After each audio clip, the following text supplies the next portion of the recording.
છોટાઉદેપુર જિલ્લાના પાવી જેતપુર તાલુકાના ચુડેલ ગામ પાસે આવેલો બ્રિજ હાલમાં મોતની જાળ સમાન બની ગયો છે।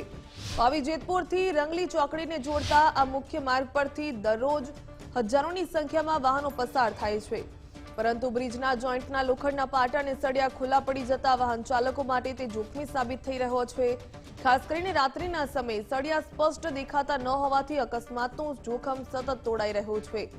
સ્થાનિકોની ચિંતાનું મુખ્ય કારણ એ છે કે પાવી જેતપુર નજીક ભારજ નદીનો બ્રિજ 3 વર્ષથી તૂટેલી હાલતમાં છે, જેથી આ માર્ગ પર ટ્રાફિકનું ભારણ અનેક ગણી વધી ગયું છે।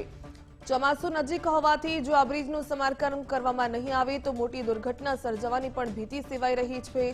તંત્ર દ્વારા વારંવારની રજૂઆતો બાદ પણ મૌન સેવામાં આવતા લોકોમાં ભારે રોષ જોવા મળી રહ્યો છે।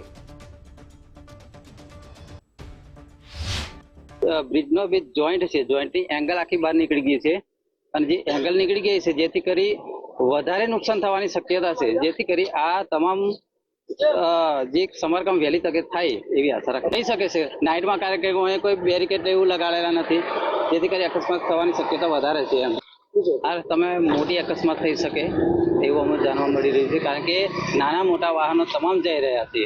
જ્યારે ભારત નદી પર જે ડાયવર્ઝન બનાવ્યું છે એ ડાયવર્ઝનની ટૂંક સમયમાં પહેલા વરસાદમાં ધોવાઈ જવાનું છે, 100% હર કોઈ લોકોને ખબર છે, જેથી કરી તમામનું ડાયવર્ઝન આ રસ્તા પર આપવાનું છે અને આ રસ્તો મેન રસ્તો ગણાશે એ હાલતમાં છે। ત્યારે આ ચુડેલ વાળા નાળા પર અકસ્માતનો પૂરેપૂરો ભય લાગે છે અને આ બે ધોરી માર્ગોને જોડતો આ નાળું છે, આ નાળા પર સળિયા દેખાય છે, એંગલો પાટા નીકળી ગયા છે અને ચોમાસામાં કદાચ પૂર આવે કે બીજો એ થાય ને આ નાળું તૂટી જાય તો તાલુકા જોડેનું કનેક્શન કપાઈ જાય, જિલ્લા જોડેનું પણ કનેક્શન કપાઈ જાય।